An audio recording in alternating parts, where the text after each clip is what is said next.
¿Qué subyace, digamos, a la actividad humana? ¿Qué es lo que podría ayudarnos a explicar por qué una persona tiene dificultades para pronunciar algún sonido?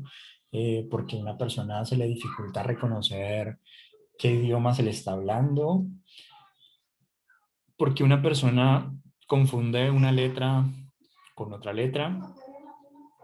eh, Entender un poco cuáles son como esos antecedentes que hay previo, durante una acción humana. Entonces, para nosotros poder hacer eso, ¿vale? Lo que vamos a hacer es explicarlo, vamos a explicarlo desde el cerebro, obviamente. Vamos a hablarlo desde el cerebro, pero para eso entonces vamos a refrescar un poquito eh, nuestros conceptos. ¿Listo? Entonces, este es un atlas interactivo que pues es completamente gratuito, pero, pero me sirve para lo que quiero. Más, chatear. No, no he llamado a lista. Entonces,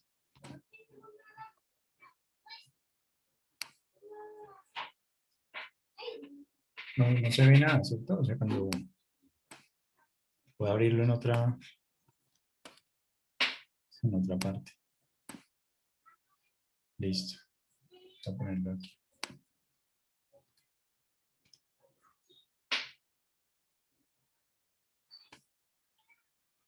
Surface. Ah, es por esto. Mm. Ok, vamos a hacerlo. Esto sí me parece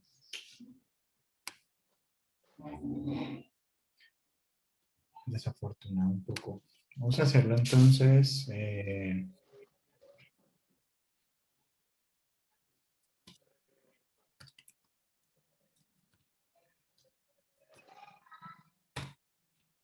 Miramos aquí unas fotos entonces.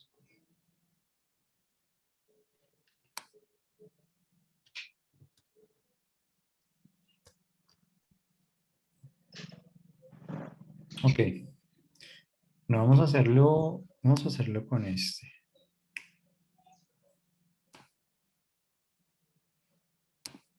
Como por poner ahí un ejemplo. Vale. Entonces, primero, antes que cualquier cosa, digamos que cuando nosotros hoy hablábamos en la mañana de que la neuropsicología, digamos, se ocupaba de el estudio, digamos, de la mente, explicándolo desde el cerebro, digamos que lo que quiero que piensen es esto, esta imagen como tal. Entonces, y cuando nosotros hablamos y decimos, hola, profe, ¿cómo estás? Lo que está pasando ahí es una actividad cerebral.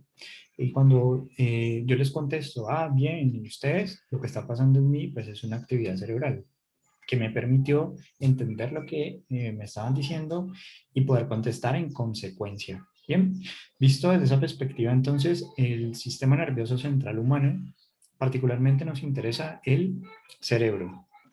La psicofisiología básicamente sería tomada como una psicología cognitiva, es decir, nos ocuparíamos de entender un poco cómo surgen las ideas, las emociones, y se explica esto desde una base biológica.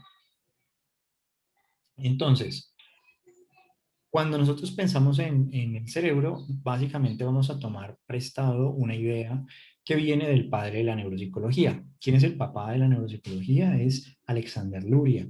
Alexander Luria eh, se le considera el papá de la neuropsicología porque él tuvo a su favor unas condiciones de la época bastante interesantes. ¿Cuáles? La guerra. Entonces, él era inquieto y observaba a sus pacientes y notaba que las heridas de bala pues, son muy focales.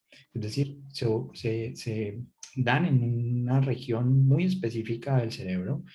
Y entonces él podía registrar cómo lesiones locales generaban conductas, generaban cambios en la conducta, y por lo tanto entonces empezó a pensar que así como nosotros tenemos un tejido especializado para ver, por ejemplo, entonces solo vemos con nuestros ojos, solo podemos el tacto con nuestra piel, nuestras manos específicamente, pues él empezó a pensar que quizás el cerebro humano funcionaba algo similar como un tejido.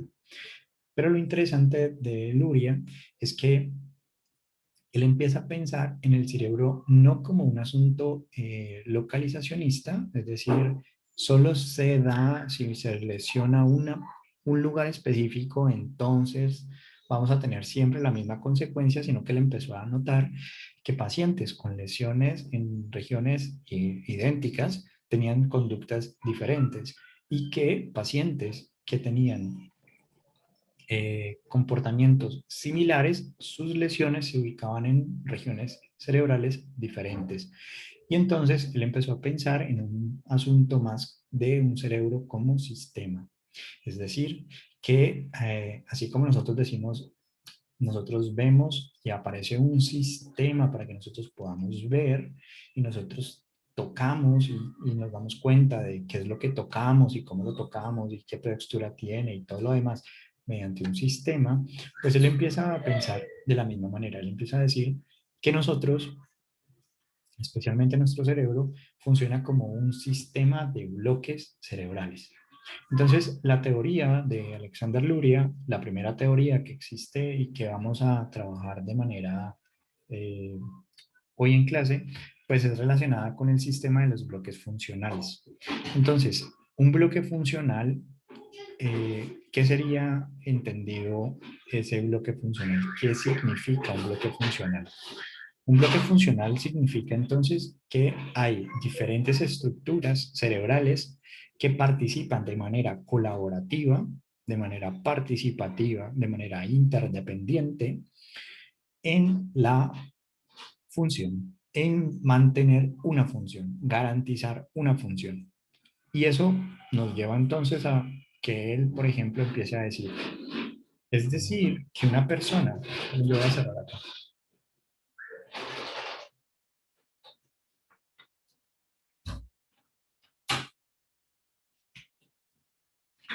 Es decir, que una persona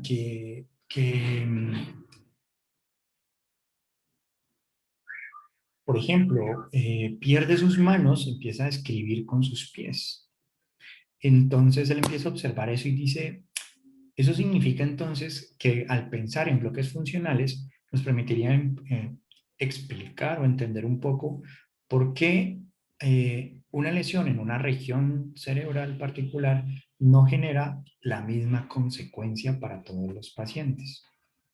¿Por qué? Porque la forma en que el sistema funcional se ha formado, se están colaborando y participando entre sí, es diferente. Entonces empezamos a pensar como si fuera una cadena, ¿no? Como un eslabón dentro de una cadena. Es decir, que cuando nosotros evaluamos el comportamiento humano o exploramos el comportamiento humano, nosotros empezamos a pensar en que el error que está presentando la persona, ejemplo, confunde la P con la B. Entonces la P, a ver, bueno, aquí tenemos una B, ¿cierto? Entonces bolita, palito hacia arriba y está a la izquierda, con una G que es bolita, palito hacia abajo y curva, ¿vale? Si yo tengo este tipo de error en particular, puede deberse o me está indicando a mí una debilidad dentro de un eslabón de la cadena. Es decir, que el sistema funcional para ver, uno de sus participantes, uno de sus eslabones está débil, está afectado. Bien, que por lo tanto, a partir de los errores, o sea, a partir de qué error tiene la persona, yo puedo entonces empezar a pensar cuál puede ser el eslabón que está débil. Porque cuando el eslabón está débil, ese eslabón débil no solamente participa en la visión, sino que este eslabón débil también participa en la audición, también participa en la conducta motora, en el movimiento, participa en el lenguaje, participa en la atención, en la memoria, ¿vale? Entonces lo que Luria en última nos está diciendo entre líneas es, dejemos de pensar, dejemos de pensar en que como pensaríamos cuando decimos que somos especializados, el cerebro no funciona como un asunto especializado, como que esta región se especializó en esto y no hace nada más que eso, sino que para poder garantizar la función necesitamos la participación de todo el sistema. Entonces, visto así, uno diría, o sea, profe, que lo que usted me está queriendo decir es que cuando nosotros vemos no es solamente los ojos los que participan en ese proceso. Sí, correcto. Significa, profe, que cuando yo estoy leyendo, codificando las letras, sabiendo qué es lo que estoy viendo, está participando un eslabón dentro de ese proceso psicológico de la lectura. Sí, exactamente. Y significa entonces, profe, que nuestro sistema nervioso no funciona como eh, un, un tejido especializado.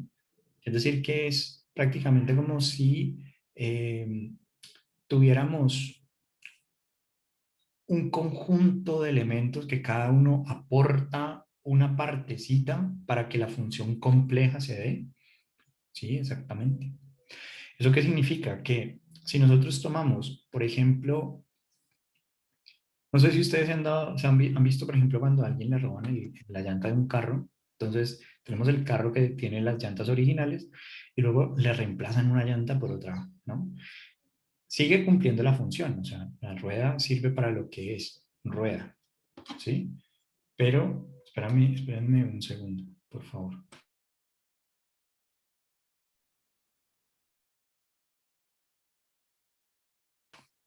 Entonces, significa esto que cumple la función, ¿cierto? El cambio de la llanta, uno dice, se ve diferente, pero se mantiene la función. Entonces, esa idea de ver cómo las personas pueden reponerse ante las lesiones que viven.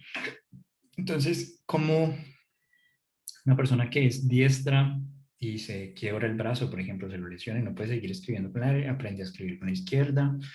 Ese tipo de cosas empieza a cobrar mucha fuerza en Luria y lo lleva entonces a pensar en que si la función se ubicara en la mano derecha, si se pierde la mano derecha, se perdió la función. Y como no pasa así, entonces él dice, significa entonces que trabajamos como un sistema, como el sistema respiratorio, cada partecita aporta, ¿no? Entonces, cuando nosotros hablamos de funciones psicológicas como la atención, la memoria, ¿listo?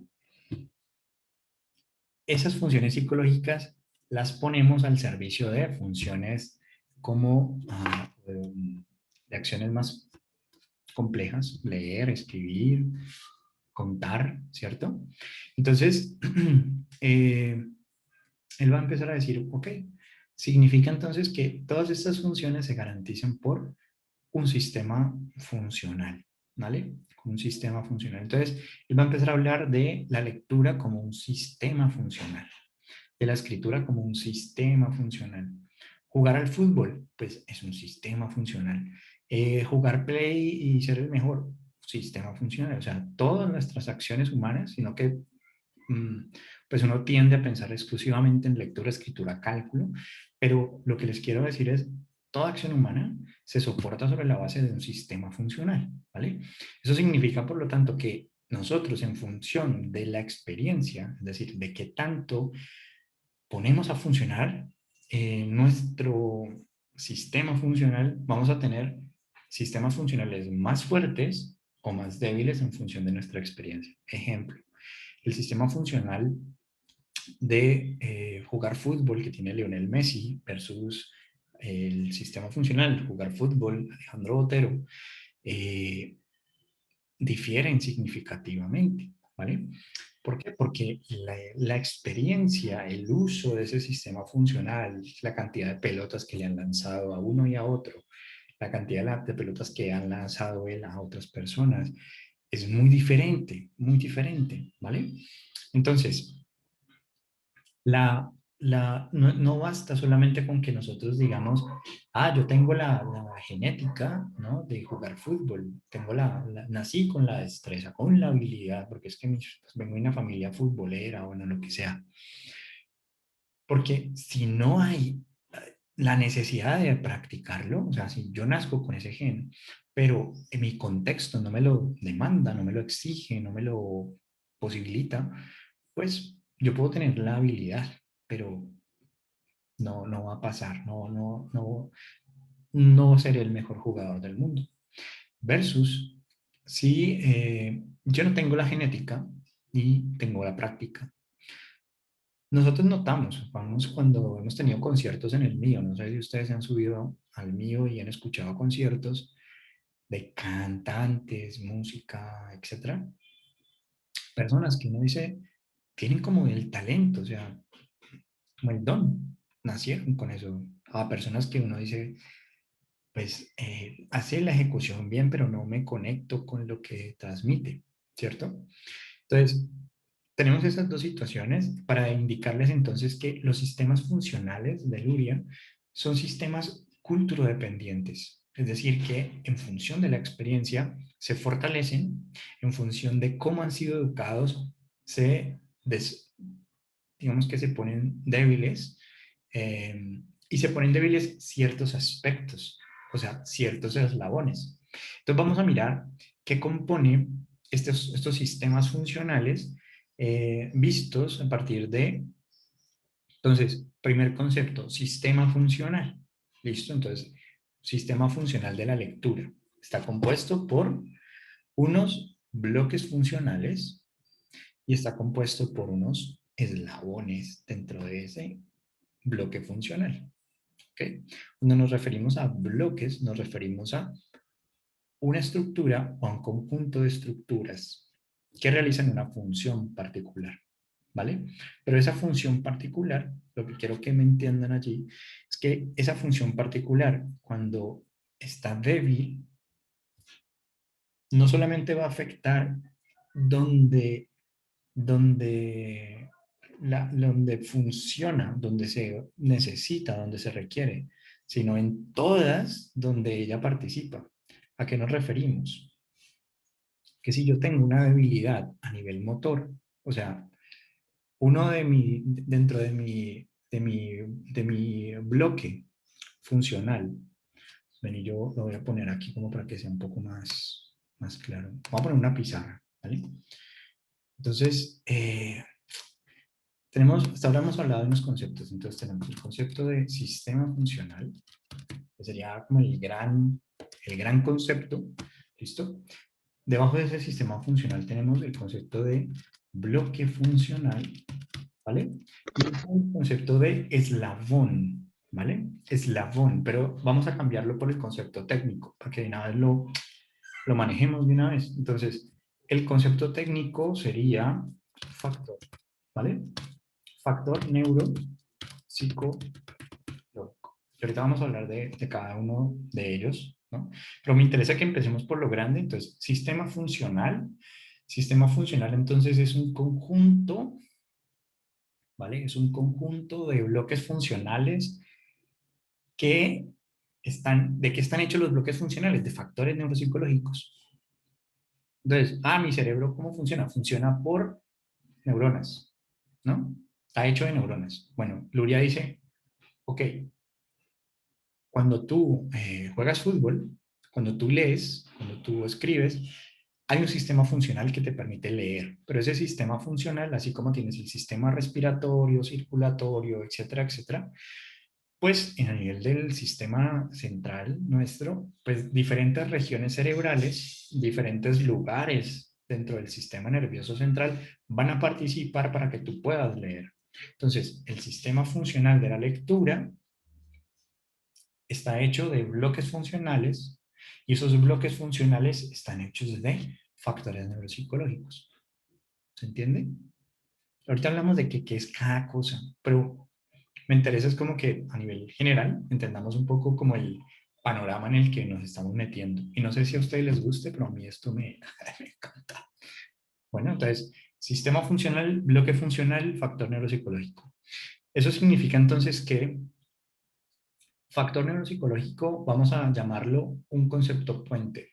Es decir, para Luria, el factor es un puente entre quién y quién, entre lo psicológico y lo neurológico, ¿vale?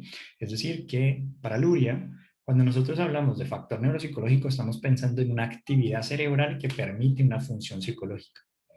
¿Eso qué traducido al castellano qué quiere decir? Mover mi mano derecha, ¿vale? Ese movimiento, esa acción como tal, se posibilita gracias a la actividad cerebral de un factor neuropsicológico particular o de un conjunto de factores neuropsicológicos. ¿Bien? Entonces, lo que empezamos a notar es que vamos a pensar que todo lo que nosotros hacemos está formado de sistemas funcionales. O sea, la conducta humana, ¿por qué es tan compleja? Porque no se puede explicar desde un solo lugar. Bien, este lugar que estamos eligiendo es un lugar más desde la neuropsicología para entender un poco cómo surge nuestro comportamiento y nuestras ideas y las cosas. Entonces, terminada la clase, la meta que tengo es que ustedes puedan, cuando vean a alguien, decir, ah, ok, el factor neuropsicológico que está en esta persona para que haga eso que está haciendo son estos y estos. Bien, esa es como la meta. Vamos a ver si la logramos. Ustedes me dirán. Entonces, hasta ahí tenemos tres conceptos clave. Sistemas funcionales que están hechos de bloques funcionales y ellos están hechos de factores neuropsicológicos. Entonces, los bloques funcionales son conjunto de factores neuropsicológicos. ¿Ok? Entonces, vamos a mirar. Volviendo nuevamente. Ah, levantaste la mano, Juan. Dale. Profe, disculpe, es que ahora cuando estabas hablando del factor neuropsicológico, no sé qué pasó, como que se me trabó el computador y no entendí. Tal vez me podrías explicar eso rapidito. Sí, factor neuropsicológico, puente entre cerebro y función psicológica, ¿vale? Entonces, ahorita que miremos los factores neuropsicológicos, de pronto va a quedar mucho más claro. O sea, ahorita es como, como que un acto de fe, creo yo. Pero a medida que lo vamos trabajando cada concepto, luego vamos a tener muchas inquietudes, dudas, etcétera. Volvemos sobre ello, pero mi interés es como que nos hagamos una idea general. Entonces, supongamos entonces que tenemos una persona con dislexia, ¿vale? Es decir, una dificultad para leer. Esta persona con dislexia, dependiendo de qué factor neuropsicológico débil tenga, va a tener un error diferente. No es lo mismo una dislexia con una debilidad en la conciencia del sonido, es decir, saber cómo suenan las palabras o las letras, ¿vale? A una dislexia donde tengo una dificultad en la memoria audioverbal, es decir, en recordar cómo suenan. Una cosa es la conciencia de lo que suenan, saber que hay diferencias entre una T y una S, una R y una L, ¿vale? A recordar cómo suenan. No recuerdo, me lo acaban de decir y lo tengo que repetir y lo olvidé.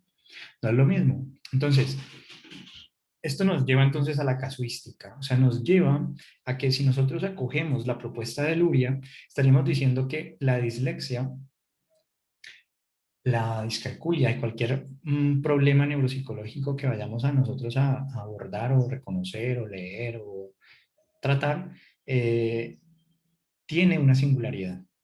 Es decir, hay que mirar al paciente como centro, ¿vale? ¿Para qué? Para que entonces podamos saber qué necesita, qué tipo de apoyo necesita para mejorar. ¿Mm? Y entonces vamos a mirar cómo todo esto se convierte como en herramientas de trabajo súper valiosas, muy importantes. Entonces, primer elemento a considerar que es fundamental. Eh, Vamos a hablar de los bloques funcionales Entonces, Luria habla de 3 bloques funcionales, ¿vale? Esos 3 bloques funcionales, voy a colocarlos, bueno, voy a hacer un esquema súper feo, pero bueno. Digamos que este es nuestro cerebro. No, este lo voy a hacer con esto. Y entonces nuestro cerebro pues tiene un tallo cerebral y tiene una médula espinal. ¿Mm? Entonces, por simplificarlo, pues así, el tallo cerebral, nuestro cerebro, entonces digamos que de este lado acá están nuestros ojos, ¿sí? Entonces yo estoy así, y esta es mi nariz, esta es mi boca, pongamos, ¿sí? Este es mi pelito. Y entonces, lo que estamos diciendo es, nuestro cerebro nosotros lo vamos a dividirlo en un polo anterior y un polo posterior. El polo anterior, donde están los ojos, es un polo, entonces voy a cambiarle el color a esto para que no nos confundamos, es un polo netamente, o sea, lo que hay aquí, ¿no? A nivel anterior, nosotros lo denominamos el lóbulo frontal, ¿cierto? Pero entonces vamos a mencionarlo como un polo netamente motor. A nivel inferior, cerca a los ojos, la porción orbitaria de los frontales es un polo más psicológico, ¿bien? Es decir, nuestra identidad, quiénes somos, el contexto que nos regula, todo eso, principios, valores, es allí. Eh, y el polo posterior van a ser entonces las sensaciones, ¿no? Las sensaciones. ¿Listo? Ahora, Damasio y lo que hablábamos de la generación de mapas corporales, la mente subsiste sobre la base de esta comunicación, de saber el estado del cuerpo. ¿Cómo nos damos cuenta del estado del cuerpo? Lo hacemos gracias a el tallo cerebral. O sea, esta porción que está aquí es responsable principalmente de la conciencia de nuestro cuerpo, en qué lugar se encuentra, dónde está, toda la información aferente pasa por aquí. Y pues los parietales son los que nos dan esta información, pero no quiero confundirlo, llenarlos de cosas, entonces voy a simplificar las cosas y luego nos metemos un poco más al detalle. Entonces, Luria habla de 3 bloques funcionales. Muy bien. Entonces voy a ponerlo en otro color para que lo podamos entender un poco mejor. Entonces, el primer bloque funcional para Luria, ¿sí? El primer bloque funcional para Luria va a ser el bloque funcional que se encuentra en todo lo que es el tallo cerebral, ¿vale? Todo el tallo cerebral. Para Luria, el diencéfalo, el puente, el tálamo, todo eso, ¿listo? Va a ser para Luria el primer bloque funcional. ¿Ok? Ahorita hablamos de qué hace el bloque funcional, qué encontramos ahí, o sea que cuando hay lesiones en el bloque funcional, ¿qué vamos a encontrar a nivel comportamental? El segundo bloque funcional es el bloque sensorial, ¿vale? Sería el segundo bloque funcional. Entonces, el segundo bloque funcional para Luria sería compuesto por la corteza occipital, parietal y temporal. ¿Sí? El tercer bloque funcional para Luria es este, que es el del lóbulo frontal. ¿Ok? 3 bloques funcionales. Entonces, con eso, lo que vamos a plantear es lo siguiente. Esperen, yo pero aquí, pongo el chat por aquí por si tienen preguntas. En el primer bloque funcional sería, tú colocas eh, tallo cerebral. Entonces ahí vas a encontrarte con que en el tallo cerebral está el puente, el diencéfalo, el tálamo, el hipotálamo, ¿vale? Pero, porque eso igual ustedes lo van a trabajar un resto en neuroanatomía, en neuropsicología, o sea, esto es más como para que tengamos una noción, una introducción para que se vayan familiarizando con lo que vamos a ir tratando en el curso cuando hablemos de agresiones, cuando hablemos de conducta sexual. Julián, levantaste la mano, cuéntame. Profe, ¿me podría hacer el favor? ¿Me repite los tres bloques, por favor? Que no lo escuché ya. Los tres bloques funcionales. Entonces, tendrías primer bloque funcional, todo lo que es el tallo cerebral, todas las estructuras diencefálicas, ahí. Bloque funcional. Segundo bloque funcional, todo el polo sensorial, es decir, parietales, temporales y occipitales. Y tercer bloque funcional, eh, el lóbulo frontal, ¿vale? Eso también nos lleva a un elemento importante y es que Luria plantea una ley jerárquica de funciones. ¿Qué quiere decir eso? Que el tercer bloque funcional regula al segundo bloque funcional y que el segundo bloque funcional regula el primer bloque funcional. Bien, es decir, la jerarquía. En términos evolutivos, en términos de cuándo apareció qué y luego qué apareció y posteriormente qué apareció, en términos de la historia, digamos, de nuestra especie a nivel eh, no ontogenético, sino filogenético de nuestra especie, estaríamos hablando entonces de que primero surge el primer bloque funcional, es decir, que lo más primitivo de nosotros, lo que compartimos con todas las especies eh, mamíferas, animales, es el primer bloque funcional. Es decir, que el aparato automático que hablábamos a nivel emocional, o esta conducta de las emociones, la amígdala, todo esto es muy primitivo y está dentro del primer bloque funcional, ¿vale? El diencéfalo, el hipocampo, perdón, la hipófisis, todas estas, el sistema de hormonal humano es regulado por este primer bloque funcional. Bien, entonces, cuando hay lesiones corticales, o sea, hay lesiones a nivel del bloque 2 o bloque 3, se pierde un poco la regulación sobre el primer bloque funcional. Entonces, reflejos como el reflejo de Babinski, que es el que les hablaba en alguna clase de que cuando hacemos caricias o tocamos el pie de una persona, un bebé recién nacido, el bebé, el reflejo de Babinski es que va a abrir los dedos hacia afuera, ¿sí? Como si tocáramos la palma nuestra y como reflejo nuestra mano se abriera hacia afuera. Se abre el dedo gordo y todo lo demás, ¿no? Se nos va abriendo. Ese reflejo de Babinski debe desaparecer para que nosotros podamos aprender a caminar. Desaparece cuando el bloque 2 y el bloque 3 empiezan a regular, a controlar a nivel jerárquico ese reflejo. Entonces, nosotros decimos, lo podemos inhibir. Nosotros, por más reflejo que tengamos de caída, cuando nos vamos a caer, levantar las manos para atrás, si estamos cargando un bebé y nos resbalamos, nosotros no vamos a tirar al bebé al aire y poner las manos atrás. Nosotros vamos a inhibir ese reflejo y vamos a golpearnos nosotros antes que el bebé. ¿Bien? Porque es valioso para nosotros. Ese control jerárquico es una ley que se llama la ley jerárquica de funciones. Es decir, que lo que aparece después en el desarrollo, lo que es evolutivamente más nuevo, va a ser lo que regula a lo más viejo.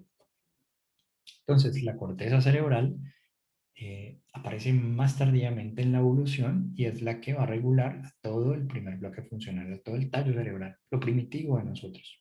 Bien, entonces, dicho eso, ¿qué hace el primer bloque funcional? El primer bloque funcional tiene como papel principal que nosotros regulemos el hambre, que nosotros regulemos el sueño, el estar despiertos, alertas, ¿vale? Es decir, el tono cortical, el estado de despierto, eh, el sexo, o sea, que me den ganas, que no me den ganas, la libido, todo esto que hablamos pues de uno, el deseo y todo lo demás. Primer bloque funcional. ¿Listo? El primer bloque funcional entonces es básicamente ciclos circadianos, el control biológico, el reloj biológico nuestro, es decir, cuándo ovulamos, cuándo no, cuándo nos llega el periodo, cuándo no, cuándo tenemos pues, deseo sexual, cuándo tenemos hambre, frío, calor, cosas que de pronto son un poco más automáticas, ¿no? Son del primer bloque funcional. Pero ahí es lo importante. Si yo tengo problemas de sueño, una persona sufro de una apnea de sueño, no tengo disomnias, problemas para conciliar, para mantener, para despertar, eh, pues yo no puedo conducir, por ejemplo, no podría conducir, no podría tomar una clase normalmente, como cualquier persona lo haría, porque súbitamente me quedo dormido. Entonces, fíjense cómo desde aquí ya se empieza a desdibujar entre líneas la idea del urea, de cómo el cerebro, el sistema nervioso humano, funciona como un sistema que trabaja en conjunto. Es decir, que para yo leer, por más que el bloque funcional uno no tenga nada que ver con leer, pues, ¿qué aporta a la lectura? Ah, pues el primer bloque funcional aporta que yo estoy despierto, por lo menos, ¿no? Que para poder leer uno, ¿qué necesita? Pues estar despierto. Entonces, el primer bloque me aporta el hecho de que en ese momento estoy con un tono cortical suficiente como para que se active mi neurona y pueda esa neurona decir, ah, esta es una A, ¿vale?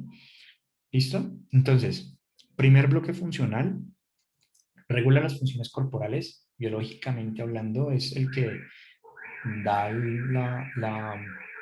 el control hormonal, el que yo me sienta hambre, que yo sienta eh, ganas, digamos, de tener relaciones sexuales o no, ¿vale? Entonces aquí y específicamente pues el asunto del estar alerta, despierto. ¿Listo? Ahora, entonces, ¿qué estructuras están en el primer bloque funcional? Pues hablamos de estructuras diencefálicas, tálamo, hipófisis, hipotálamo, eh, todo lo que es el tallo cerebral, puente, mesencéfalo. Bueno, el asunto es, tenemos el primer bloque funcional, ¿listo? El cerebelo, por ejemplo, normalmente está por aquí, atrásito. Pues ese cerebelo tiene que ver con un asunto más de regulación motora, ¿no? Es el que automatiza el movimiento. Pero si tuviéramos que ubicarlo dentro de alguno de los bloques funcionales, tendríamos que ubicarlo dentro del primer bloque funcional, o sea, es el que soporta la actividad. El primer bloque funcional soporta la actividad de los otros bloques funcionales. Segundo bloque funcional. Segundo bloque funcional toma lóbulos occipital, parietal y temporal. Entonces, en últimas, este bloque funcional, ¿qué haría? Pues análisis y síntesis. Es decir, se da cuenta de a nivel occipital, qué es lo que vemos, a nivel parietal, qué es lo que tocamos, cómo está nuestro cuerpo, la ubicación espacial, la propiocepción, todo eso que hablábamos en clase anterior, y a nivel de los temporales que escuchamos, ¿no? Entonces, cogemos análisis y luego sintetizamos. Analizamos qué datos tenemos y luego sintetizamos. Ah, es la voz de, es el rostro del profesor, la voz del profesor es el profesor, ¿no? Sintetizamos toda esa información simultáneamente, te damos información de lo que está pasando en el entorno, interno y externo, ¿vale? Entonces, el segundo bloque funcional, pues es un bloque ligado con la percepción, necesariamente, ¿vale? La percepción. Percepción motora, darme cuenta de mi cuerpo, mis movimientos, mi conciencia corporal, lo que veo, lo que escucho, lo que toco, ¿listo? Entonces, el segundo bloque funcional es un bloque de sensaciones, percepciones, ¿listo? Y encontramos principalmente ahí a los lóbulos occipital, parietal y temporal. Ahí pues podríamos hablar de áreas primarias de asociación, secundarias, terciarias y demás. Pues como decir, bueno, en las áreas primarias llega la información casi que pura y luego la procesamos y hacemos esta síntesis que hablamos en áreas de asociación, donde combinamos datos auditivos con datos visuales y los ponemos de manera simultánea. Decimos, claro, el ruido que escucho proviene de esa boca, por lo tanto él me está hablando, ¿no? Es como, el asunto es segundo bloque funcional en ese sentido. Ahora, tercer bloque funcional. El tercer bloque funcional está ligado es con el lóbulo frontal exclusivamente. Por lo tanto, es un bloque de toma de decisiones, es un bloque de regulación de la actividad, ¿vale? Es un bloque entonces que en últimas tiene que ver con que nosotros, a partir de la información que nos da el primer bloque y segundo bloque funcional, decidamos qué hacer. Huimos, nos quedamos, le damos un beso, salimos corriendo, ¿qué hacemos? ¿No? El tercer bloque funcional, por lo tanto, es un bloque en el cual, por eso tenemos, cuando se lesiona el lóbulo frontal particularmente, hablamos de un síndrome frontal. Como síndrome significa que hay un conjunto de síntomas. Significa, por lo tanto, que la afectación es global, que es generalizada, que se afecta no solamente el lenguaje. Entonces, si estamos entendiendo lo que vamos diciendo y el bloque 3 es un bloque de tomar decisiones, de regulación de la actividad, de control de la actividad, pues entonces, ¿cómo sería el lenguaje de una persona que tiene lesión del lóbulo frontal? ¿Cómo sería? Si yo te digo, ¿cómo te llamas? Tú me puedes responder, tengo frío. Si yo te digo, ¿cuántos años tienes? Tú me puedes responder, Alejandro. ¿Vale? ¿Por qué? Porque uno de los aspectos claves dentro del bloque 3 es el hecho de que yo puedo regular mi actividad en función de un objetivo. ¿Qué objetivo? Si me dicen una indicación que vas a hacer mañana, comprensión del lenguaje, que yo pueda organizar la sintaxis, por ejemplo, decir yo fui, no, yo fuimos, ayer iré, no, no tiene sentido. Entonces, el sentido de las oraciones, la lógica gramatical, la ortografía, son aspectos del bloque 3, la regulación del lenguaje, exclusivamente en el lenguaje, pero eso atraviesa entonces, si, ¿dónde participa el lóbulo frontal? Pues participa en todas las actividades de regulación y control. Entonces, que yo espere mi turno. Si tengo lesión, voy a tener dificultad para esperar mi turno. Que tengo que seguir la instrucción para copiar, pues no voy a seguir la instrucción y voy a copiar lo que a mí me da la gana. Eh, Me preguntan, nárreme qué hizo ayer. No voy a poder crear un hilo conductor, no voy a tener un hilo conductor, voy a tener un lenguaje completamente desorganizado.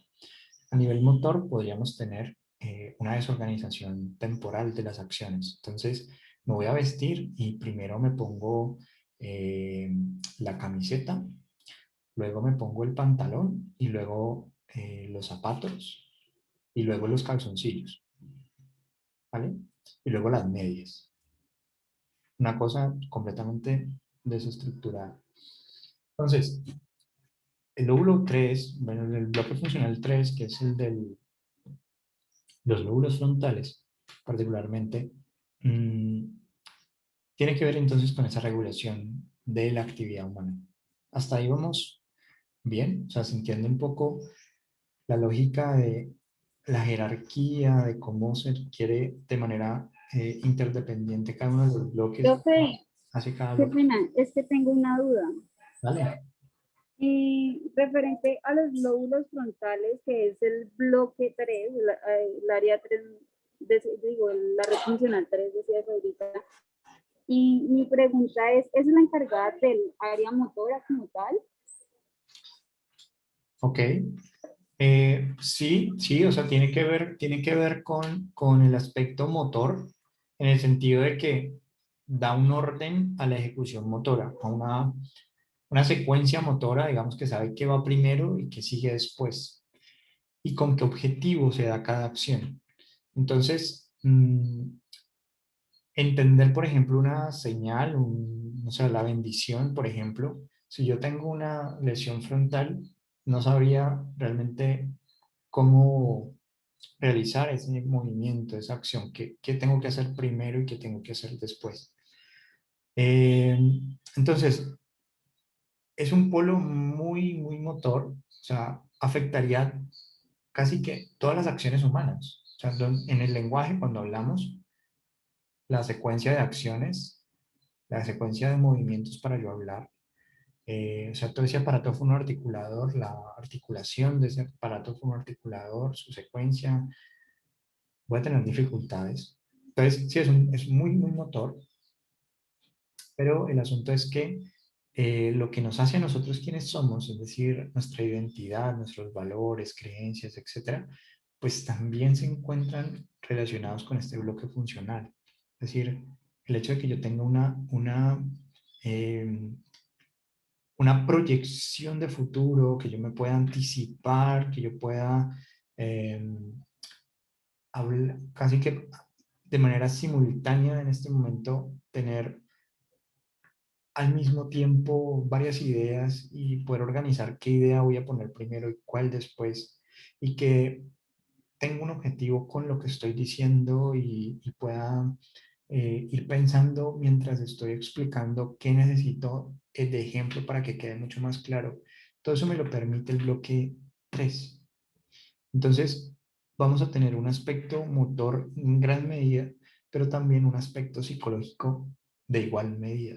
Son casi que eh, las dos características de este tercer bloque funcional. Son regulación, monitoreo de la actividad.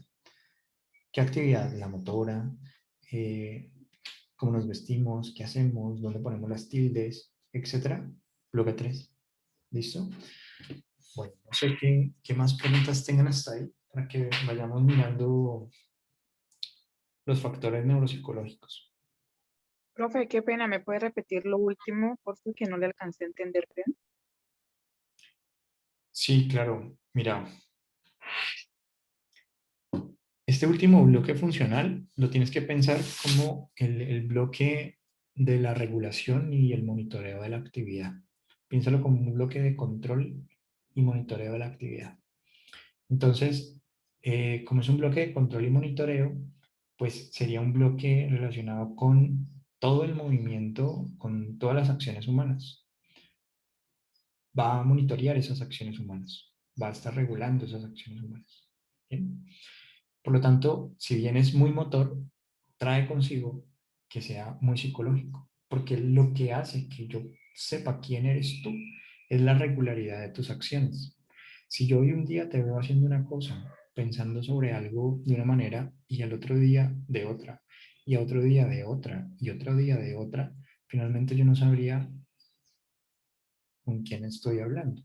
Entonces, el tercer bloque funcional da esa regularidad, que yo pueda monitorear mi actividad, mantenerme sobre un objetivo, que sepa por qué estoy haciendo lo que estoy haciendo, qué voy a hacer en un día, en una semana, a tal hora, pueda planear mi actividad, pueda anticiparme, a ver el futuro antes de que pase, prever, es propio del tercer bloque funcional.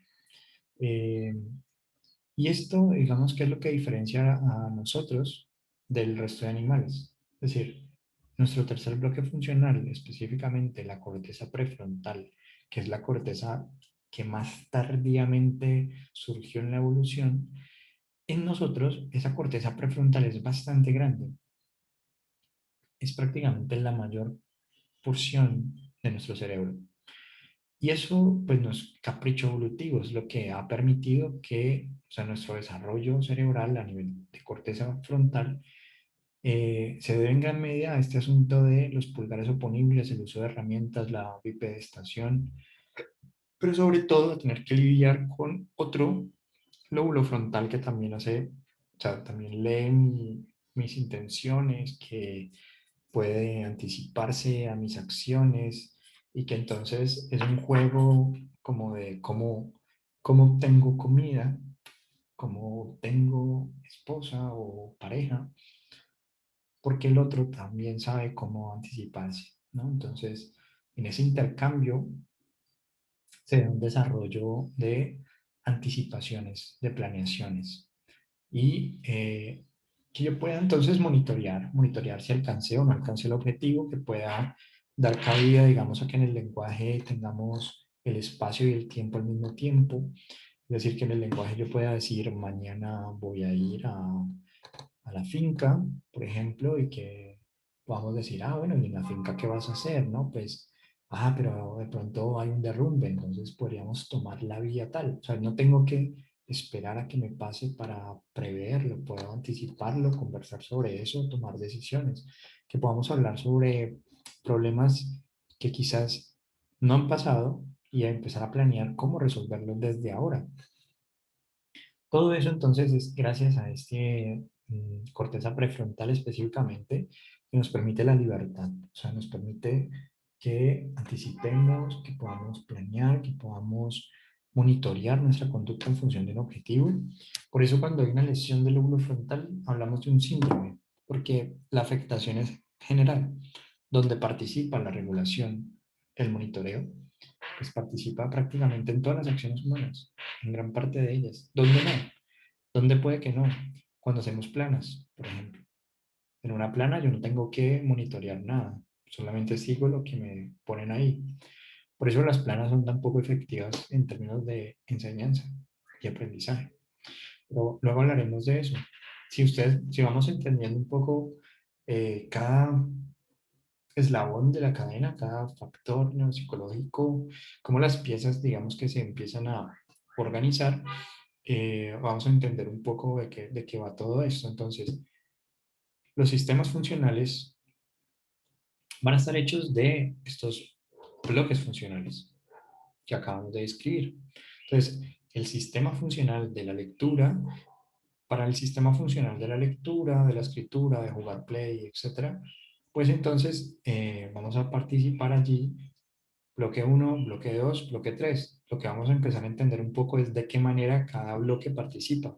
Es decir, cómo participan sus eslabones más pequeños, sus factores neuropsicológicos. ¿Ok? Entonces, desde esa perspectiva, nosotros vamos a hacer una precisión. Y es, los factores neuropsicológicos entonces son ese puente entre la función y el cerebro. ¿Listo? Entonces, ¿qué significa lo que estamos diciendo? Que si yo, por ejemplo, hablo de una función psicológica como la atención, ¿sí? Significa entonces que la atención como función psicológica tiene una actividad cerebral subyacente. Entonces, debe haber un factor neuropsicológico que me permita la atención, ¿no? ¿Vale? Ok. Si yo estoy hablando de una función psicológica como el lenguaje, entonces debe haber un factor neuropsicológico que posibilite el lenguaje. Y así para cada función psicológica. Para la memoria, para la atención, para el pensamiento. ¿Vale? Estaremos hablando entonces de factores neuropsicológicos subyacentes. Entonces, no confundir factor neuropsicológico con función psicológica. ¿Ok? Es decir, ustedes no pueden decir el factor neuropsicológico de la atención. No.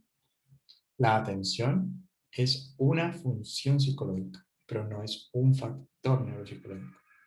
¿Entiende? O sea, eso es lo primero, que es donde la mayoría de mis estudiantes en semestres más adelante se confunden. Entonces vamos a diferenciar eh, función psicológica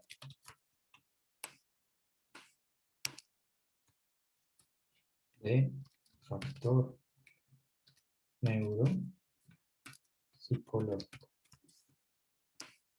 Es diferente, ¿vale? Diferente. Entonces, función psicológica vamos a tener, entonces vamos a hablar de atención, lenguaje, memoria, praxias. Espera, les explico qué es eso. Noxias.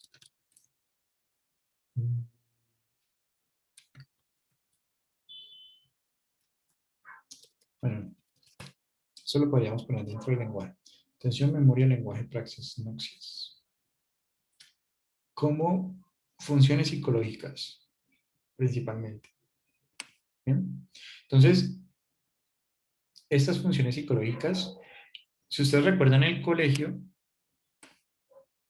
la función significaba que siempre, no sé si ustedes les hicieron esa cosa así, que era f de x. Entonces, ¿qué depende de x? ¿No? Entonces, pensémoslo igual. ¿Qué depende de lo psicológico? ¿Qué depende de lo psicológico? ¿Qué podríamos nosotros decir que es una herramienta psicológica? Es una manera de decir que la psicología existe, ¿no? Entonces, una manera de aproximarnos a la psicología es a través de la atención, la memoria, el lenguaje, ¿vale? ¿Eso qué significa? Que una valoración psicológica, es decir, el estado de conciencia de un paciente, el estado de salud mental de un paciente, depende del estado de sus funciones psicológicas. Entonces, las funciones psicológicas, eh, no diría, bueno, un paciente con esquizofrenia, ¿cómo será su memoria? ¿Cómo será su atención? ¿Cómo será su lenguaje? ¿Cómo serán sus praxias y sus noxias? Praxias. Entonces vamos a hablar de las praxias. ¿Qué quiere decir esta cosa como tan rara, no? Esos términos, ¿cierto? Son términos así que uno dice, pero ¿por qué complican la vida? Pero una vez que ustedes lo entienden, ¿no? Pueden hasta escribirlo y suena hasta chévere, ¿no? Hablar de eso. ¿Qué quiere decir las praxias? Praxias tienen que ver con movimiento, ¿vale? Entonces, cuando hablamos de movimiento, hablamos de praxis. Entonces, ustedes quieren decir, por ejemplo, praxia del caminar son movimientos relacionados con caminar. Praxia del vestir. Entonces, el conjunto de movimientos para vestirse. ¿Vale? Entonces, ¿la escritura será una praxia? Sí, es una praxia. ¿Vale? Son los movimientos, dependiendo del énfasis que yo le quiera poner. Quiero fijarme sobre los movimientos de la escritura. Ah, ok, praxias en escritura. Ok. Lenguaje. El lenguaje estaría dentro del lenguaje, vamos a encontrarnos la lectura, la escritura y el cálculo como aspectos del lenguaje. Pero no quiero como llenarlos de tanta info. Entonces, vamos a ir como lento, lento, suave. Entonces, las praxias son movimientos con un objetivo determinado. O sea, no es mover por mover. O sea, nos movemos con un objetivo determinado. Entonces, darme la bendición es una praxia. O sea, es un conjunto de movimientos con un objetivo determinado. Hablar. O sea, el hecho de que yo diga en este momento Alejandro es una praxia a nivel del lenguaje expresivo. ¿Sí? Entonces, si ustedes dicen, bueno, entonces las praxis son como transversales sí, sí. Donde de pronto no vamos a ver mucho ¿Dónde las está el praxis. ¿Qué? profe? ¿Sí? Entonces, la praxia es lo contrario de la agnosia. Cuando tú dices, o sea, ¿te referías a apraxia? ¿Una A previa aquí? No, no, no, una praxia sola, sin Ya, A. este concepto, si es diferente es lo contrario a este concepto. Sí, sí. Ok, son cosas distintas, ¿vale? La praxia, ¿listo?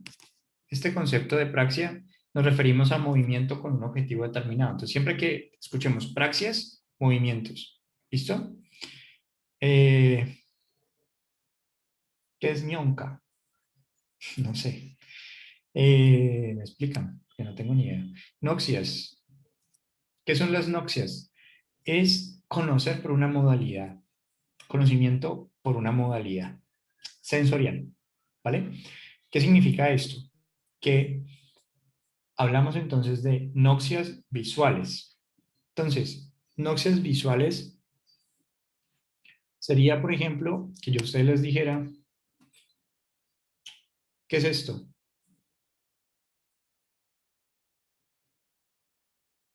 Celular. Estamos conociendo por una modalidad visual. O sea, ustedes no pudieron tocarlo, no sonó nada. Y la única modalidad para conocerlo fue la vista. Entonces hablaríamos de noxias visuales. Cuando ustedes describen el color, por ejemplo, estoy viendo el cielo azul, están haciendo uso de una noxia visual. Están reconociendo el cielo azul, ¿no? Entonces las noxias visuales es conocer por la modalidad visual. Pero si yo, por ejemplo, les digo, ¿qué está sonando o qué es esto? Entonces, ¿qué me dirían? ¿Qué está sonando? Es una náusea auditiva, profe. Es una noxia auditiva, pero ¿qué es lo que está sonando? Las ¿Las llaves. llaves? Unas llaves, ¿vale? Unas llaves. Entonces uno diría, ok, es decir, que hay pacientes que vamos a tener con agnosias, es decir, imposibilidades para conocer por alguna modalidad. Agnosias visuales. Entonces, las personas que ven perfectamente, o sea, no tienen ningún problema a nivel de corteza occipital, o sea, está bien, pero no pueden saber qué es lo que les, o sea, ¿qué es esto?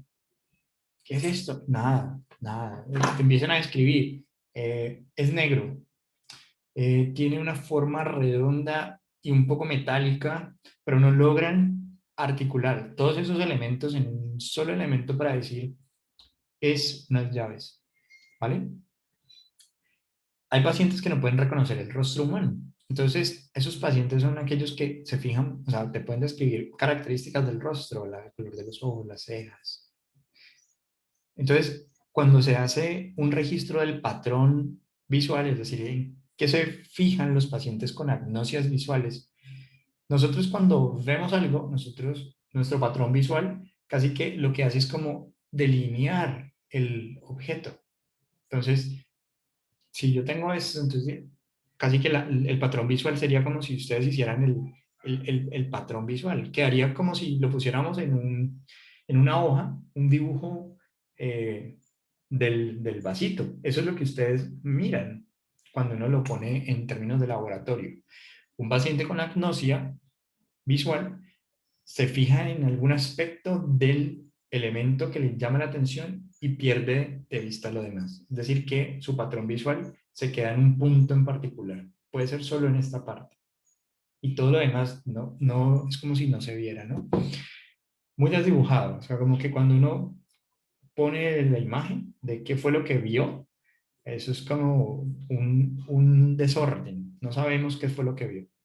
Y lo mismo, entonces, ¿qué estás viendo? No sé. O sea, es naranja.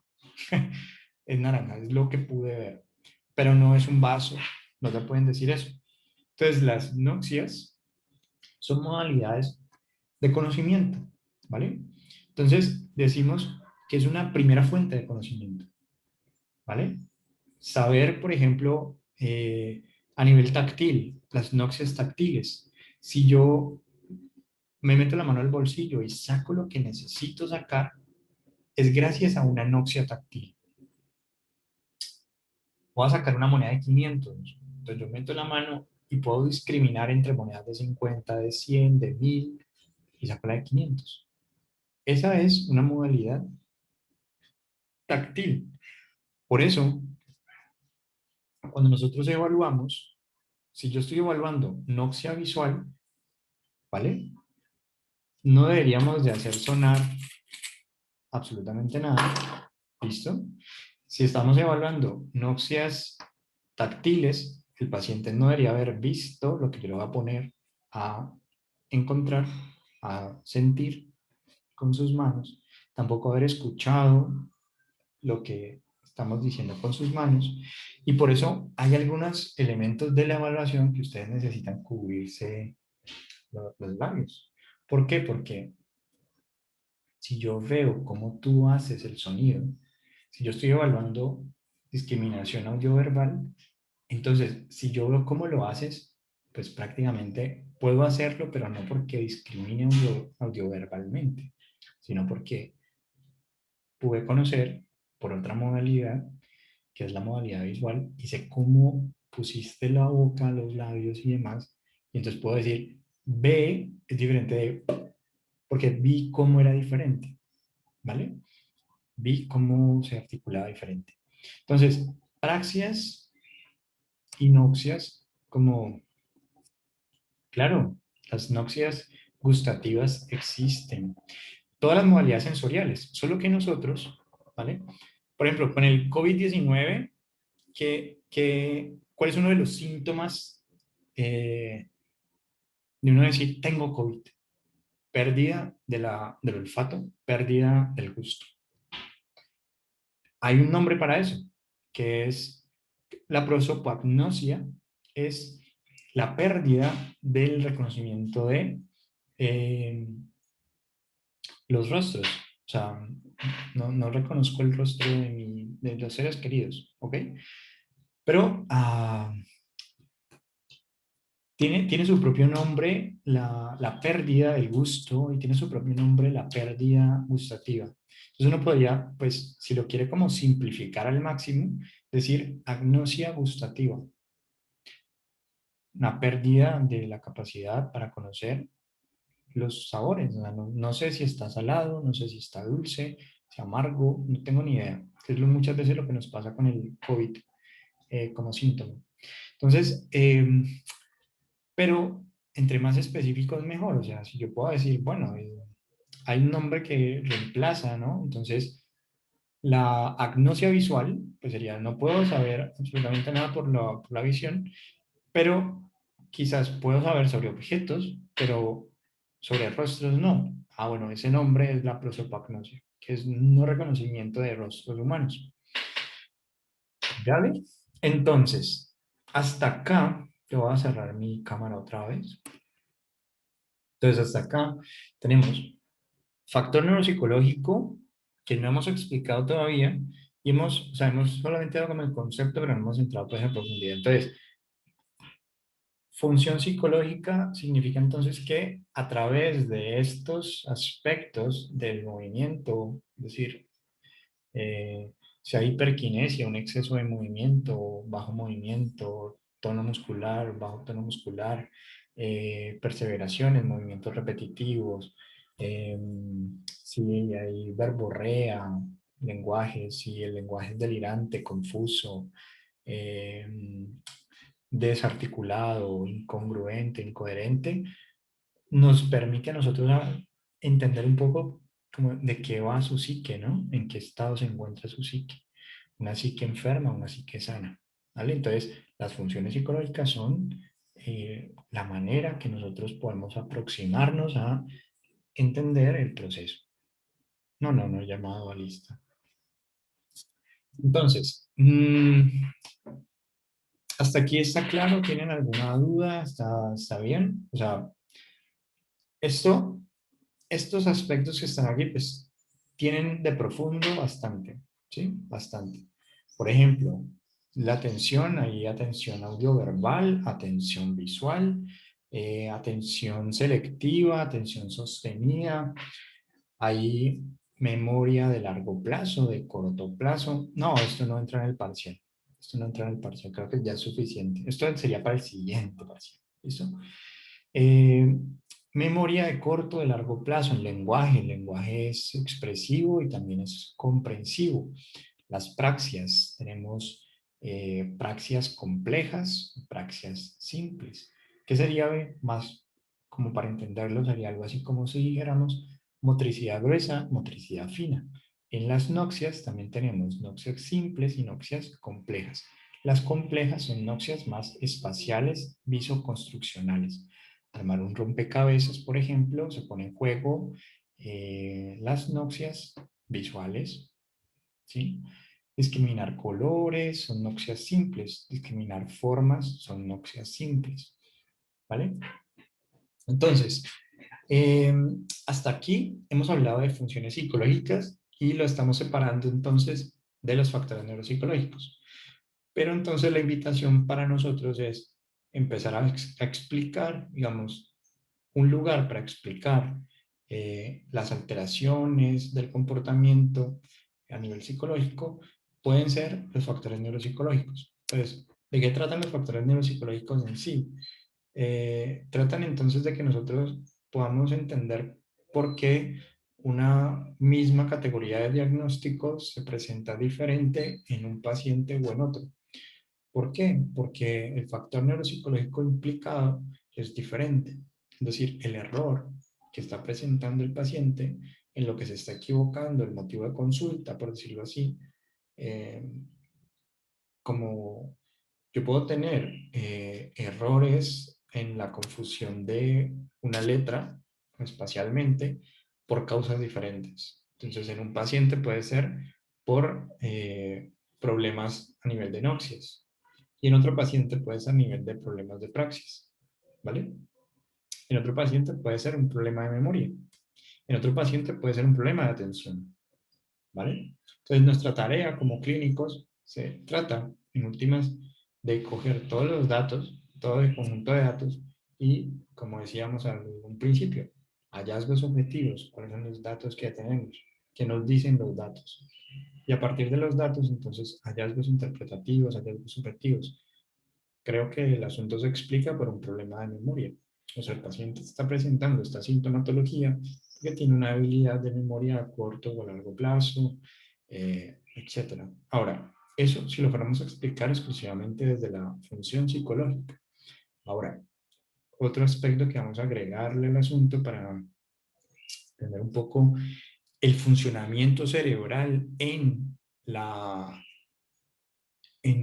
los fenómenos psicológicos, en las funciones psicológicas, sería el de factor. Entonces vamos a, para no darle como más largas, les voy a apuntar aquí los factores para que los tengamos ahí como en el tintero y los vamos a ir explicando uno a uno, ¿listo? Entonces el primer bloque funcional es el bloque funcional, perdón, primer factor, vamos a hablar de el factor, entonces voy a omitir la palabra factor, pero siempre la deben de poner, o sea, factor D, ¿no? Entonces, factor cinético,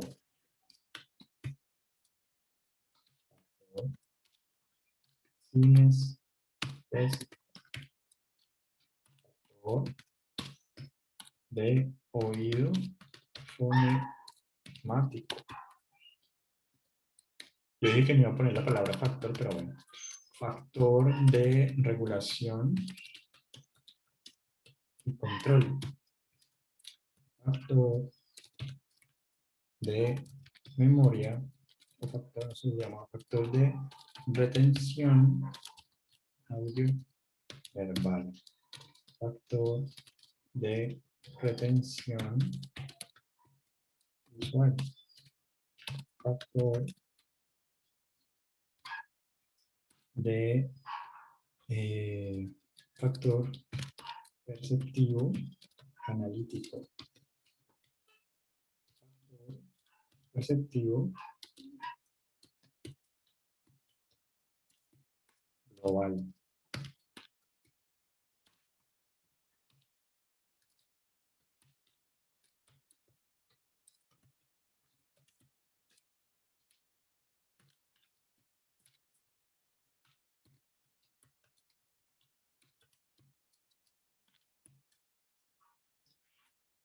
Bueno, eso es mejor dicho. Entonces, tenemos ahí el listado de factores. Yo no creo que la clase nos alcance. Yo había propuesto que nos alcanzara, pero no nos va a alcanzar. Entonces, lo que les propongo es que vamos a empezar por los factores que están relacionados con el primer bloque funcional, ¿vale? Entonces, los factores que están en el primer bloque funcional son estos que tenemos aquí abajo. Factor de fondo emocional, factor de regulación cortical o factor de tono cortical. Pero viene lo mismo, entonces. El factor de regulación cortical o de tono cortical es un factor que nos permite estar despiertos. O sea que yo tengo un tono cortical suficiente para mantenerme alerta. ¿Ok? En esencia es eso. Entonces, Si yo tengo una lesión en el bloque 1, muy seguramente voy a experimentar una debilidad a nivel del factor de regulación cortical, de tono cortical, de estado de alerta, estado despierto. En ese sentido, entonces el factor de regulación cortical está en esa línea de mantenimiento de la actividad cerebral, ¿vale? De que yo mantenga despierto, atento. Hay medicamentos, fármacos que pueden alterar el tono cortical, es decir, que me dé somnolencia, me tomé una bebida que me causó sueño, etcétera. Sí, total. Hay tonos de voz que me causan sueño, sí, total. Entonces, como para entender un poco esto, cómo funciona. Nuestro sistema funciona de la siguiente manera. Nosotros casi que tenemos un sistema de entrada aferente, ¿cierto? Entra la información y la información se procesa acá en el cerebro, se procesa. Y una vez procesada, entonces el lóbulo frontal decide qué hacer. Entonces tiene salida. Entonces aquí entra información, aquí sale información. El bloque 1, hay un lugar dentro del bloque 1 que se llama la formación reticular. Entonces, la formación reticular es prácticamente como un sistema de cableado así súper profuso, muy, muy rico. O sea, ahí por ahí pasan muchas vías de entrada, muchas vías de salida. Toda la información pasa por ahí y sale por ahí. Ese sistema de formación reticular básicamente me garantiza el tono cortical, o sea, me mantiene el estado de alerta. ¿Por qué? Porque nosotros al ingresar información, entonces, si la información que estamos ingresando es la misma, todo el tiempo la misma retroalimentación, lo que procesa el cerebro es, no ha cambiado nada, sigue todo igual, ¿vale? Y entonces la consecuencia normalmente es que nos empezamos a adormecer. ¿Qué pasa cuando hay cambios en el sistema de retroalimentación? Se baja el tono de la voz, por ejemplo. Se aplaude súbitamente. ¿Qué pasa? Cambia inmediatamente la retroalimentación. El tono cortical, el sistema reticular, ¡buf!, explota, o sea, se pone a todo lo que da. Y le indica al cerebro que cambió algo, pasó algo, cambió el tono de voz, el profesor se emberracó, o sea, algo pasó, ¿no? Entonces, la formación reticular, por eso, digamos que nos dice a nosotros, ok, si usted quiere ver, trasnochar, etcétera, pues entonces cambie de posición de manera regular, porque si usted se mantiene en la misma posición, mismo todo, pues se va a terminar durmiendo por más que esté interesante la clase, por más que usted quiera ver ese programa que es tarde en la noche, etcétera. Entonces, cambie la retroalimentación para mantener el tono cortical, ¿vale? Ahora, siguiente factor neuropsicológico es el de fondo emocional. En este factor neuropsicológico de fondo emocional, ¿qué encontramos? Pues es el de la regulación del estado de las emociones. Entonces, el fondo emocional lo que me permite a mí es mantener un estado emocional casi que constante, por decirlo así. Entonces, hace parte también del primer bloque funcional, pero lo vamos a encontrar más en lo que es el hipotálamo, la hipófisis, la amígdala. Es decir, nuestro cerebro emocional un poco es este sistema límbico. ¿Bien? Entonces, el factor de fondo emocional es nuestro sistema límbico. Su sistema límbico pues tiene relación con el segundo y tercer bloque funcional en términos de que está interconectado todo el tiempo el lóbulo frontal con nuestras emociones. Cognición y emoción están ahí relacionadas. Pero por efectos de no complicarnos la existencia decimos que están como separados, pero en realidad todo esto es interdependiente. ¿Listo? Entonces, el fondo emocional está con la responsabilidad o participa en la regulación de las emociones. Significa entonces que cuando me cuentan un chiste, pues si está chistoso, yo me ría y me ría sin llegar a la manía, a la exageración, a ser el Joker, pues de transformarme en otra persona o súbitamente embarracarme y perder el control y mantenerme furioso, sino que actúe como en consecuencia, vaya dosificando mis emociones, ¿vale? Significa entonces que los trastornos afectivo-emotivos, como por ejemplo el trastorno bipolar, la depresión, el trastorno de ansiedad, etcétera, pues serían debilidades del factor de fondo emocional, en últimas, ¿no? Como para simplificarlo un poco, o sea, como que decir un poco de, bueno, puede estarse relacionando o puede ser el factor desencadenante, la causa principal. ¿Ok? Bueno, entonces, factor de fondo emocional, pues tiene que ver con esa regulación, dosificación de la emoción eh, y sobre todo contar con una reserva emocional, o sea, con que si me quiero reír, me pueda reír, que si quiero llorar, pueda llorar, acompañar mis acciones de emociones, ¿no? Que si hay que celebrar, celebro y que no me sienta mal por eso. ¿Listo? Eh, Les propongo, ¿no? Que lo dejemos hasta acá. Me parece que ya lo que viene, pues es, ya creo que uno tiene también su nivel de comprensión. Entonces, más bien concentrémonos en las preguntas que tengan un poco, si tienen preguntas sobre lo que hemos hablado hasta ahora, porque ya lo que viene a continuación pues, es un poquito más complejo, es un poquito más difícil y necesito que estén así súper atentos. Entonces me preocupa un poco eso, me preocupa como seguir como en este asunto de conversar con ustedes sobre este tema y que ya estén agotados, ¿no? Que puede llegar a pasar. Entonces más bien les propongo que si no tienen preguntas, entonces dejemos hasta acá. Y la próxima, bueno, en 15 días retomaríamos los demás factores neuropsicológicos restantes. Vamos a mirar, yo creo que vamos a tener la posibilidad, se me ocurre que para entenderlo mejor, lo hagamos a través de un instrumento de evaluación. Vamos a evaluar los factores, como para que lo entendamos un poco mejor, que ustedes puedan pues practicarlo, coger a una persona, un amigo, una amiga. Teacher, una pregunta. Sí, Es que eso me fue un momentico el internet. Entonces, ¿tú ya explicaste eso de factor cinético, sinestésico, bueno, todos esos factores o después? He explicado factor de regulación cortical y factor de fondo emocional. Y ya. Ah, ok, profe. Entonces, le estaba proponiendo era que dejáramos hasta ahí porque ya, digamos que esos factores son un poquito más difíciles, por decirlo así. Requieren un poquito más de atención, concentración. Entonces, pues ustedes me dirán si están de acuerdo.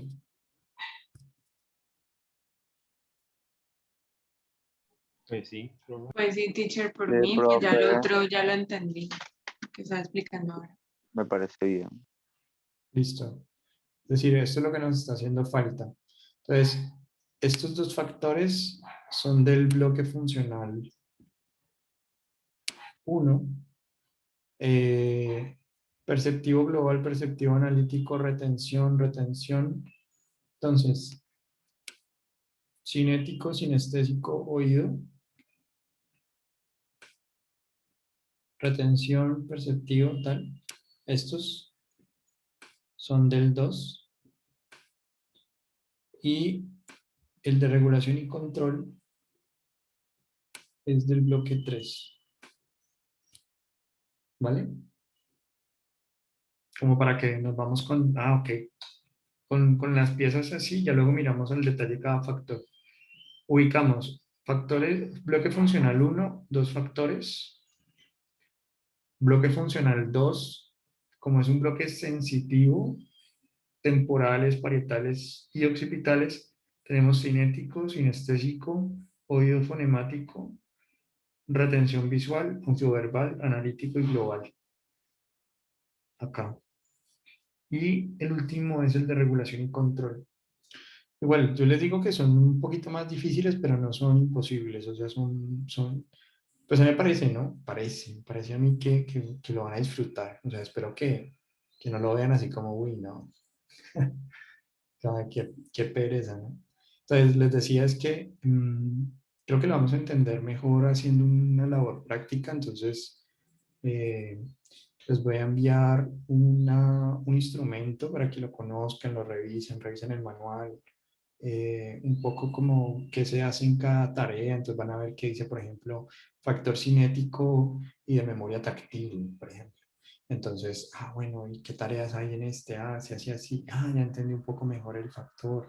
Y llegamos entonces a 15 días como aclarar un poco cómo se hace la evaluación, qué dudas tienen sobre los factores. Entonces, por ejemplo, uno pensaría, ¿no? De lógica, no sé pues si ustedes lo piensan, que la función psicológica de la memoria puede tener con retención y retención. O sea, la retención tiene que ver con la memoria. Entonces, si la retención audioverbal significa entonces que hay una memoria audioverbal como función psicológica. Y sí, hay una memoria audioverbal. Entonces hay un factor de regulación, o perdón, un factor de retención audioverbal que soporta esa habilidad, esa función. Una estructura cerebral que la garantiza, una participación de el sistema como tal que lo garantiza. ¿Vale? Entonces, bueno, eso es lo que vamos a empezar a hilar dentro de poco, que confío que... Profe, y tiene una pregunta referente al parcial de esa materia. ¿Lo vamos a tener también dentro de 8 días o dentro de 15? Pues yo les, no sé, me parece que lo hagamos dentro de 8 días o qué. Los dos dentro de 8, ¿no, teacher? Se lo había dicho. Sí, pues si están de acuerdo con eso, pues sería bien que lo hiciéramos los dos parciales, o sea, uno en la mañana y el otro en la tarde. Sí, teacher. Ve, profe, una pregunta. ¿Tú ya Sí. hiciste los parciales? ¿Sabes más o menos cuántas preguntas son? ¿O no? Eh, Mira, yo soy muy creativo, demasiado creativo, entonces a mí todos los años, todos los semestres me gusta hacer los parciales. Entonces yo tengo un banco de preguntas, sí, pero a veces me gusta sentarme a escribir. Entonces, normalmente son cortos, o sea, son 5 preguntas, máximo 10 preguntas, 11 preguntas, a lo sumo, pues.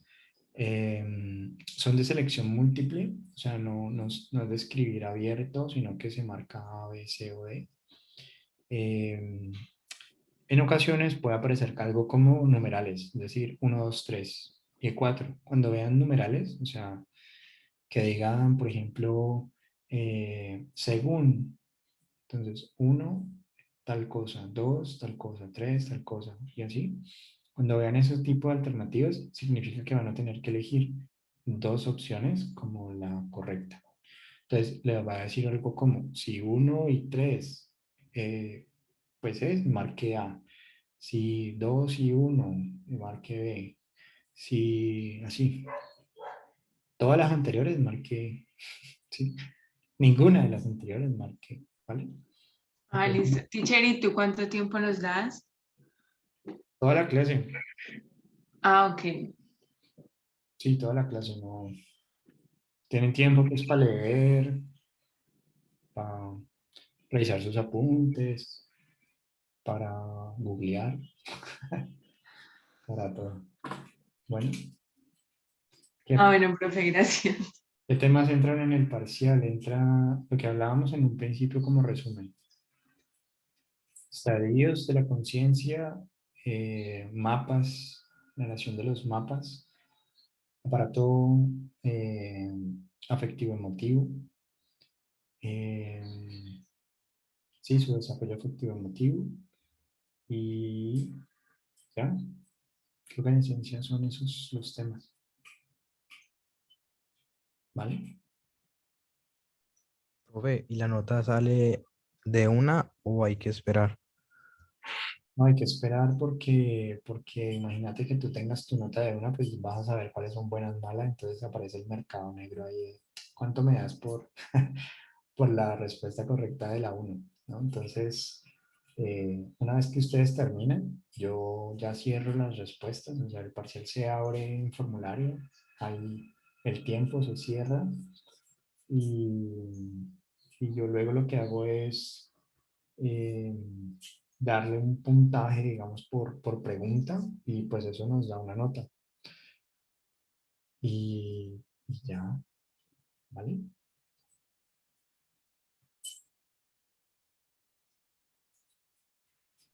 Ah, listo, profe. Vale. No, igual, de todas formas, eso, lo que les decía, no es, no es, no es de, que están de memoria, definiciones, es como muy puntual para que sea, eso sí lean bien, porque muchas veces se equivocan es porque leen mal, ¿vale? O sea, así como recomendaciones para el parcial. Uno, duerman bien, no trasnochen ese día, no digan, no, el parcial lo tengo que ganar, angustia. Duerman bien, descansen bien, no lleguen pues como cansados al parcial, lean muy bien, no se apresuren, o sea, no que porque un amigo de ustedes les escribe y les dice, yo ya terminé, y vos, y entonces todos ustedes súper azarados, no, tómenselo con calma, tómense su tiempo. eh, a veces es bueno que estén en un lugar como silencioso, o sea, como que no estén muy perturbados porque a veces les pongo videos. Entonces les pongo, por ejemplo, un link de YouTube, un video en donde les pongo alguna canción, entonces hablamos de las emociones en esa canción, etc. Pues tómense como su tiempo, ¿no? Como de mirar, de escuchar, de pensar, ¿vale? Y, y la otra cosa también que siempre pasa, que también es súper importante dejarlo claro, no vayan más allá de la pregunta. Es decir, eh, cíñanse a lo que está escrito, ¿vale? ¿A qué me refiero con eso? Que hay preguntas que entonces dicen, no, profe, pero es que eso depende, porque es que, supongamos, la pregunta les habla acerca de, no sé, el aborto, y ustedes a nivel personal tienen una posición respecto al aborto. Bueno, pero no les están preguntando su posición personal respecto al aborto. Es, lean el caso que les están poniendo ahí y en ese Profe, caso en particular, una respuesta. pregunta. Y, por ejemplo, si yo estoy haciendo el parcial, ¿cierto? Lo estoy presentando y respondí la pregunta uno y pasé a la 2, ¿cierto? Pero entonces decidí cambiar mi respuesta de la pregunta uno, ¿lo puedo hacer? Sí, lo puedes hacer. O sea, después de que tú le das a enviar, ahí sí ya no hay nada que hacer. El parcial normalmente no va, digamos, como que cuando veas enviar, ahí ya tienes que estar completamente segura. O sea, si tú ya le das a enviar, yo ya tomo ese como tu parcial. O Definitivamente. sea, profe, yo puedo dudar de cualquier respuesta que yo ponga y cambiarla entonces las veces que quiera, por así decirlo, antes. Sí, ajá, así es. Así es. No, no porque ya en cualquier momento nos va a sacar. Ya no, ya lo que fue, fue. Creo que lo importante es las preguntas que ustedes, los que están aquí presentes, pues hacen, ¿no? Y eso creo que es súper importante porque es como que te aclara tus dudas, que es algo que uno, pues en la virtualidad, pienso que facilita mucho, porque uno ve la mano levantada, la pregunta, mientras uno está hablando, direcciona, o sea, contestar la pregunta, eh, que no tiene, digamos, la presencialidad, ¿no? Bueno, entonces sí, pueden ustedes contestar como cuando vean el enviar, mucho cuidado, es solamente eso, como mucha precaución ahí cuando le vayan a dar ya enviar, porque ahí sí, ya lo que fue, fue. O sea, si yo veo dos parciales, por ejemplo, dos envíos, me voy a quedar con el más, eh, reciente, ¿no? Perdón, el más viejo, el primero que enviaste. ¿Vale? No lo voy a hacer por Moodle porque Moodle a veces pone mucho problema. Entonces lo voy a hacer por Google Formularios. Entonces les va a llegar un formulario de Google, básicamente, y ya. Lo pueden contestar desde su celular, computador, etcétera. ¿Vale?